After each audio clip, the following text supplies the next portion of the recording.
Hi,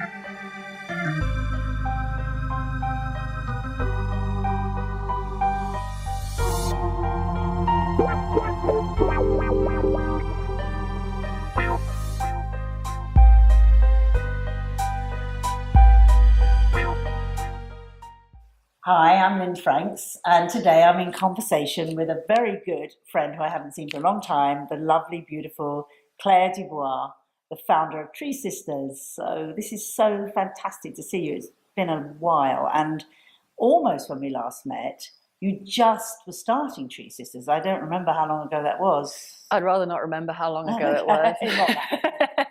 Only a soupçon in the story of time. But anyway, off you went to the United States. Absolutely keeping going, and I see it all on Facebook, and now I've seen that you have, with these amazing women that are all part of Tree Sisters, which I also support, have planted 1 million trees worldwide. So I want you to tell me how you got there. I'm sure a lot of hard work, and where are those trees, and what is the whole story? Thank you, Lynn. And this is such a treat. I'm so happy right now.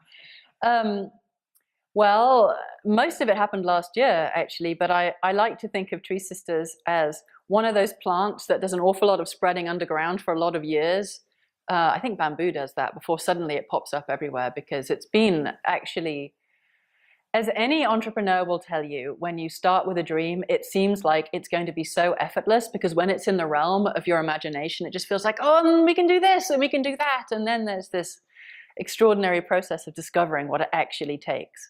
You know, and when it comes to running a charity, it takes a lot of law, which I didn't know anything about. It takes team building, it takes fundraising, it takes accounting, it takes, oh my God, pulling one's teeth out, throwing them against the ceiling and then putting them back in again. It's been excruciating, actually, in many different ways. And it's also been beautiful because we're doing something really audacious. We're not just doing trees. We're not just trying to normalize restoration in the minds and hearts of the masses. We're trying to reinstate feminine consciousness, which is your passion as well. Of course. And so what does that actually mean? Like, how do you actually bring women together in a meaningful way and help us to move beyond our fears, our conditioning, our patterning, everything that's taught us to be a certain way, which we've then normalized to go, actually, you know, maybe that's not what we are. Maybe there's so much more there. So the deeper story of this time since you and I have been together actually has been building a global team. There's 10 of us all around the world. We spread from Canada and America to La Réunion to England to Australia, and discovering what it means to work as a sisterhood, to lift each other up, to find each other's gifts, to make sure we're actually doing the things that make us thrive, as opposed to just doing stuff that we can do. Like, really, what are you for as a woman, and how do we bring our gifts together? And then finally, last year, we did a Million Trees campaign to see whether we could get to 1 million trees in a year. And because our basic thing is we're all taking from nature all the time. So what would actually happen if we normalized giving back? And what if we all reallocated funds to trees? Basically, because we're warming the planet, what if we all start actively cooling it? It feels kind of logical, and like, why aren't we all doing it? And so this monthly giving back for trees has been this sort of drumbeat of requests that we've been putting out in the world. Can you give back? Can we give back? And last year we tried, and it was actually miraculous because our donation system wasn't working. It was before the campaign launched, and then it stopped working. And so people were being spat out left, right, and center.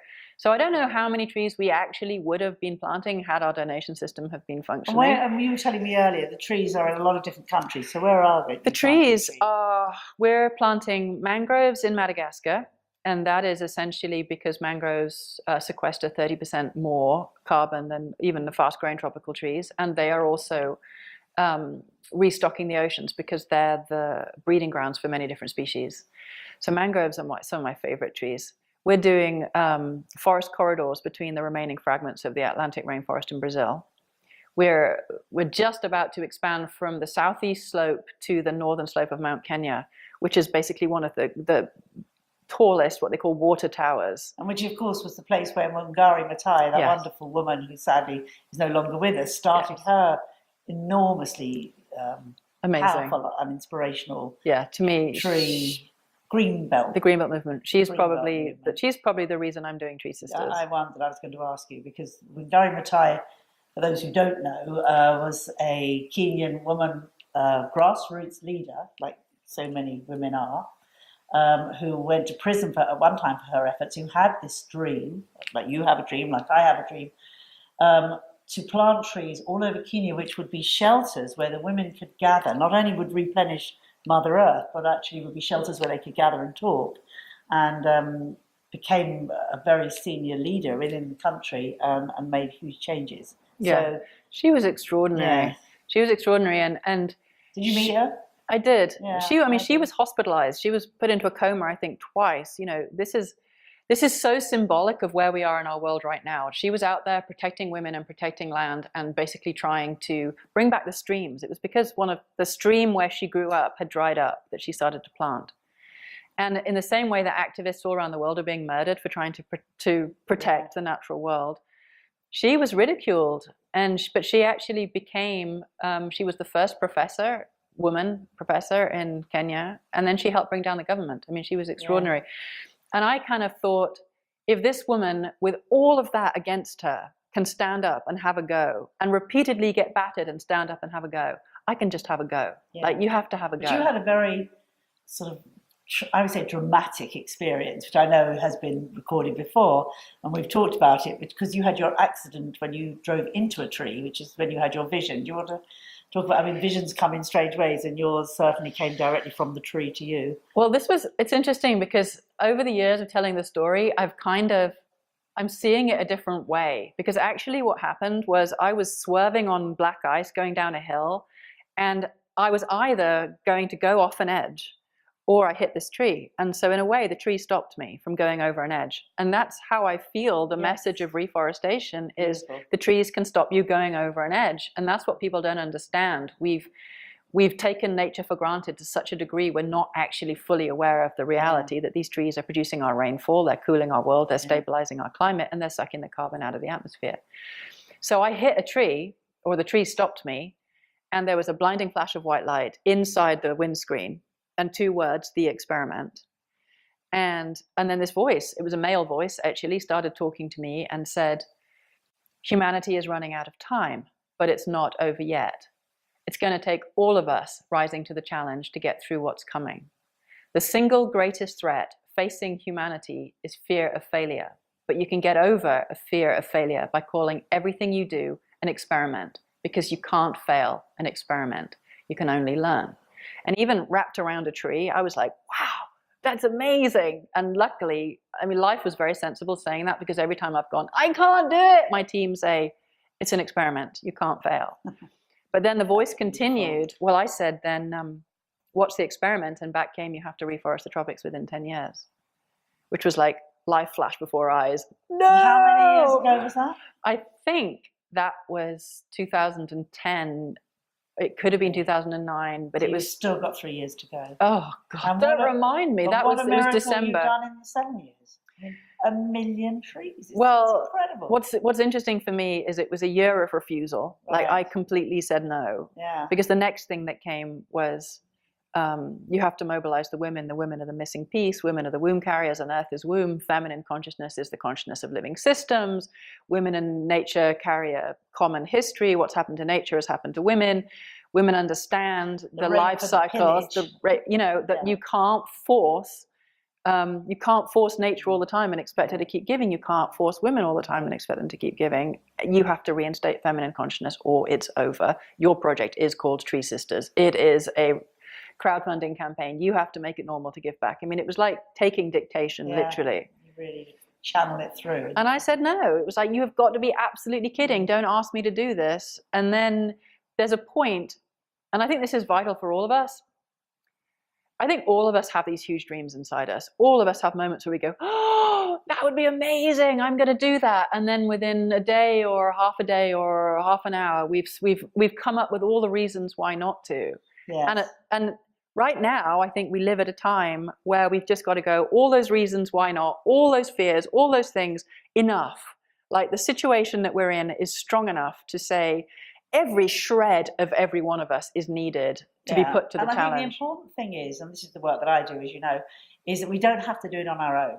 Yeah. I mean, it's extremely important not to feel that everything has to be done. It's a lonely place. I mean, you've been in that place, and you have your team now. So the work I've been developing with Seed, the whole power of 7, is where you take the 7 archetypes, I was explaining before, which we all are inside us, whether we are the medicine woman or the seed sower or the storyteller, or whichever archetype that I've processed that has come through. But we take roles within that which work in the modern world. So the storyteller will do the social media, the alchemist will be the fundraiser, and work in groups so we can make things happen. We can do the social change. We can be the change we want to be, but we can be the change together because we are sisters, which goes back to Tree Sisters. I think none of us want to feel on our own, and we're in a world which it does its best to make you be on your own. And the more we're using technology and we're at home or we're on our phones, the less we're actually in real contact with each other.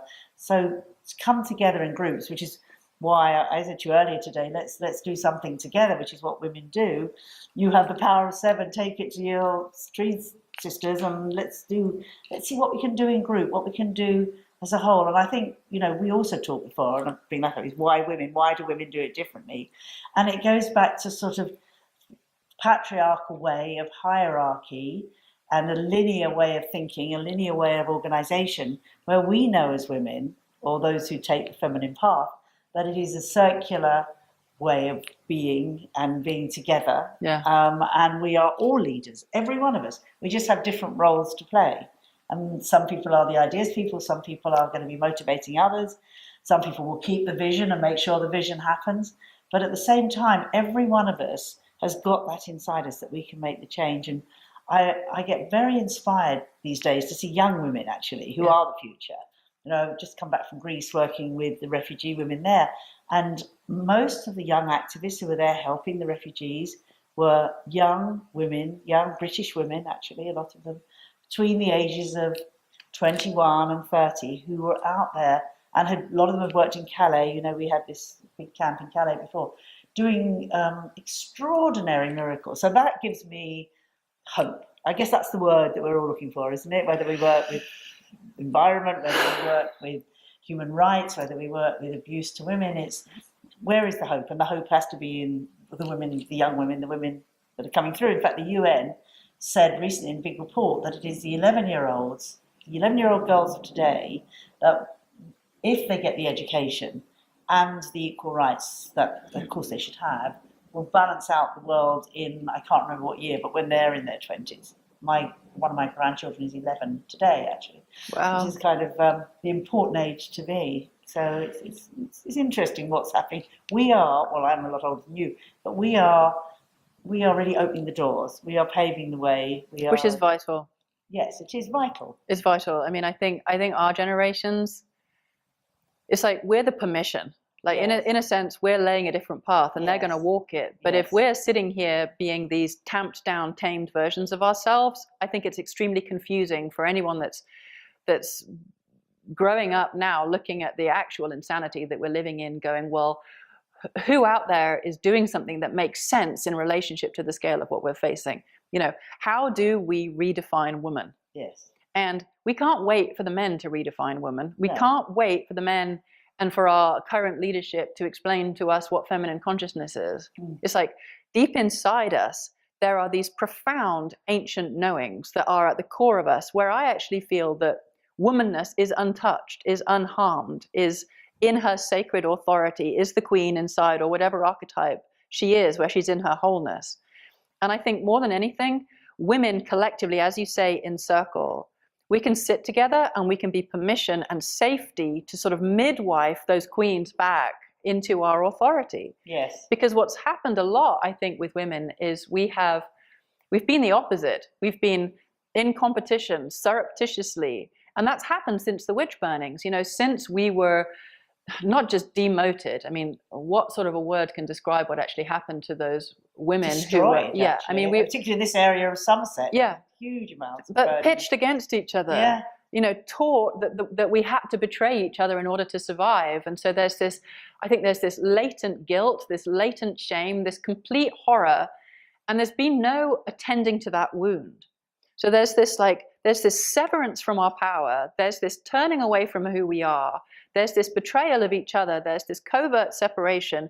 Nobody's taught us how to deal with that. And it's in between every feminine relationship, like at the deepest level, untouched. And it's not true. That's not who we are. At the deepest level, I feel that actually womankind is like the forest floor, like we're born for togetherness, like we're mutable, intuitive, that our wisdom comes through us collectively, that the circle is our natural state, that we are here to actually rebalance any system, to feel how it is and to feel how to lift each other up. I think that's our natural state. I agree. And the fact is that the world today is a broken system, whether it's politics, business, the environment. We can see it's a broken system. We've got Mother Earth screaming out right now with all the environmental problems that are coming up, whether it be volcanoes or earthquakes, fires, floods, hurricanes. Everywhere, and we're not listening. And then we have the nonsense of the posturing male figures that are sort of supposedly running things that just make us squirm inside. And we have to say, your system is broken. Even the women, even the Prime Minister of Britain, Theresa May, she's still fronting a system that is broken. We have to go back to grassroots, women and men, and we have to start again, and we have to create a system based on, not even a system, it's a silly word, to create a society based on love. That's it. I mean, that is at the baseline of everything to me. Feminine consciousness is love-based. And I'm not saying feminine, just women and men can't love, but I'm saying in a world where patriarchy has squashed the heart, diminished the heart, lessened the heart, when our heart is this extraordinary receiver transmitter of our soul self, it's like who and what we really are, our capacity to love defines us as human beings, not what we do with this, what we do with this.